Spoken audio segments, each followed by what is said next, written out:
సర్వోన్నతుడును సర్వశక్తిమంతుడును జీవాధిపతి అయిన యేసుక్రీస్తు పరిశుద్ధ నామమున ఈ ఉదయకాల శుభములు మీకు తెలియజేయుచున్నాను.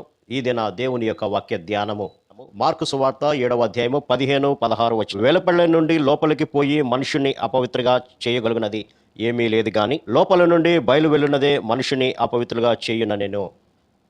ఈ యొక్క మాటలను మనం అర్థం చేసుకున్నప్పుడు బయట నుంచి మన లోపలికి వెళ్ళేది ఏది కూడా మనల్ని అపవిత్రపరచదు, కానీ మన లోపల నుంచి బయటకు వచ్చేదే మనల్ని అపవిత్రపరుస్తుంది అని ప్రభు సెలవిస్తున్నాడు.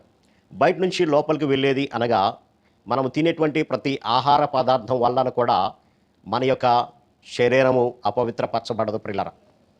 లేవికాండములో ఏది తినాలి ఏది తినకూడదు అనేటువంటి విషయాలన్నీ కూడా ప్రభు బయలుపరిచాడు. ఒకవేళ ఆ నిషిద్ధమైనటువంటి జంతువుని లేదా పక్షిని తిన్నట్లయితే మనం అపవిత్రపరచబడతామేమో అనేటువంటి ఆలోచనతో అక్కడ వారు ఉన్నప్పుడు ప్రభు చెప్తున్నటువంటి మాట ఇది. తిండి వలన మనం అపవిత్రపరచబడం, కానీ లోపల నుంచి వచ్చేదే మనలను అపవిత్రపరుస్తుంది అని అంటారు. దీనిని ఆత్మీయమైనటువంటి ఆలోచన చేసినప్పుడు లేవికాండంలో చెప్పబడినటువంటి నిషిద్ధ పక్షులు కానీ జంతువులు కానీ ఆహారాన్ని భుజించడం ద్వారా నీవు అపవిత్రపరచబడవు, కానీ నీలో నుంచి వచ్చేదే నిన్ను అపవిత్రపరుస్తుంది అని అంటాడు. మనలో నుంచి అంటే మనలో నుంచి వచ్చేటువంటి ప్రతి ఆలోచన కూడా హృదయాంతరంగంలో నుంచి వస్తాయి ప్రియులారా. కాబట్టి హృదయము ఘోరమైనటువంటి మోసము కలిగిందిగా ఉంటుంది, వ్యాధి కలిగినదిగా ఉంటుంది. ఈనాడు మానవుని గనక గమనించినట్లయితే హృదయంలో నుంచి వచ్చేటువంటి ప్రతి ఆలోచన కూడా చెడ్డ ఆలోచనగానే కనపడుతుంది ప్రియులారా.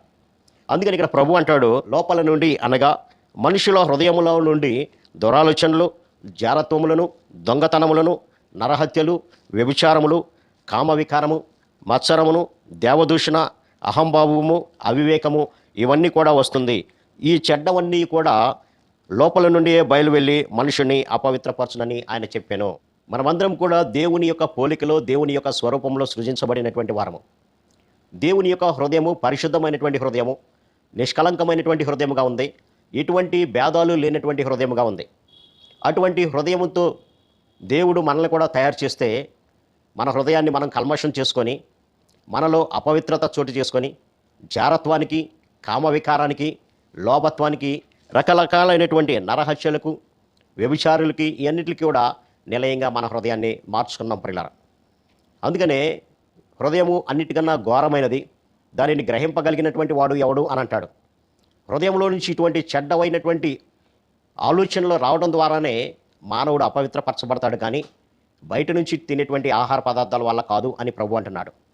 కాబట్టి నీ హృదయము దేవుని ఎదుట సరైనదిగా కనపడాలి. అటువంటి సరైనదిగా కనబడనప్పుడు నీవు నేను దోషులుగా కనపడతాం. అందుకని ఆనాడు గారడీ సీమోను ధన సంపాదన చేత గారడీలు చేస్తూ ఇతడే గొప్ప దేవుడు అనిపించుకున్నాడు. కానీ ఎప్పుడైతే పౌలు దగ్గరికి వచ్చాడో పౌలు అతని గురించి చెప్తున్నటువంటి మాట, నీ హృదయము ఘోరమైనటువంటి దుష్టత్వముతోనూ దుర్నీతి బంధకాలతో ఉంది. నీ దుర్నీతి బంధకాలను ప్రభు సన్నిధిలో ఒప్పుకుంటే ఆయన నిన్ను క్షమించవచ్చునేమో అని అంటాడు. కాబట్టి ఇటువంటి మనలను అపవిత్రపరిచేటువంటి ప్రతి ఒక్క విధమైనటువంటి శరీర కార్యాల నుంచి మనం విడుదల పొందితేనే కానీ దేవునికి మనం ఇష్టలుగా ఉండలేం ప్రియులారా. కాబట్టి మన హృదయము పవిత్రమైనటువంటి హృదయంగా ఉండాలి. హృదయ శుద్ధి గలవారే దేవుని చూస్తారు. ప్రభు చెప్తున్నాడు, నిన్ను వలె నీ పొరుగు వారిని ప్రేమించు అన్నప్పుడు మనలో ఈ శరీర సంబంధమైనటువంటి కార్యాలకు చోటు ఇవ్వకూడదు. మనం ఎప్పుడైతే ఇటువంటి కార్యాలకు మనం చోటిచ్చామో దేవుని యొక్క ఆత్మ మనల్ని విడిచిపెట్టి వెళ్ళిపోయేటువంటి అవకాశం ఉన్నది ప్రియులారా. అందుకనే మిమ్మలను మీరు పవిత్రపరచుకోండి అని అంటాడు. ఎలా పవిత్రపరచుకోవాలంటే ఈ యొక్క శరీర కార్యాలన్నీ కూడా మనము త్యజించినప్పుడు, విడిచిపెట్టినప్పుడు మాత్రమే మన యొక్క హృదయము పరిశుద్ధమైనదిగా ఉంటుంది ప్రియులారా. మన ప్రభు హృదయాలను పరిశీలించేటువంటి వాడే, కానీ పైరూపాన్ని పరిశీలించేటువంటి దేవుడు కాదు ప్రియులారా. మన హృదయము దేవుని ఎదుట సరైనదిగా కనబడనప్పుడు సరిగ్గా కనబరుచుకోవడానికి మనం మనలో ఉన్నటువంటి ప్రతి విధమైనటువంటి ఇటువంటి కార్యాలన్నీ కూడా విడిచిపెట్టాలి.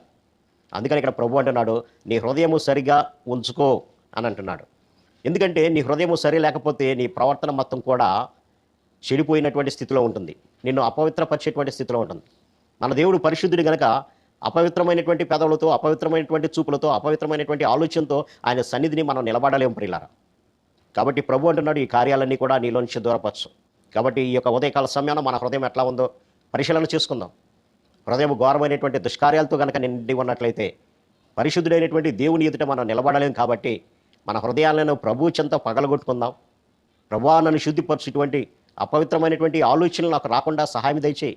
శరీర సంబంధమైనటువంటి కార్యాలు నాలో లేకుండా సహాయం దయచేయని ప్రభు సన్నిధిలో గోజాడదాం, మనల్ని మనం పవిత్రపరచుకుందాం, ఆయన రాజ్యానికి వారసులవుదాం. అట్టి కృపా పరిశుద్ధాత్మ దేవుడు మనందరికీ దయచేయండి గాక. ఆమేన్. ప్రార్థన. సర్వశక్తిరా ప్రేమ గల మా తండ్రి, బయట నుంచి మాలోకి వెళ్ళేది అపవిత్రపరచదు, కానీ లోపల నుంచి బయటకు వచ్చేటువంటి ఈ శరీర కార్యాలే నిన్ను అపవిత్రపరుస్తాయి. కాబట్టి నీలో అవి లేకుండా చూసుకోమని సెలవిచ్చారు ప్రభా. హృదయం శుద్ధి గలవారే దేవుని చూస్తారన్నావు ప్రభా. కాబట్టి అట్టి కృప మాకు దయచేయమని యేసు నామమున అడిగి వేడుకొంచున్నాం తండ్రి. ఆమేన్.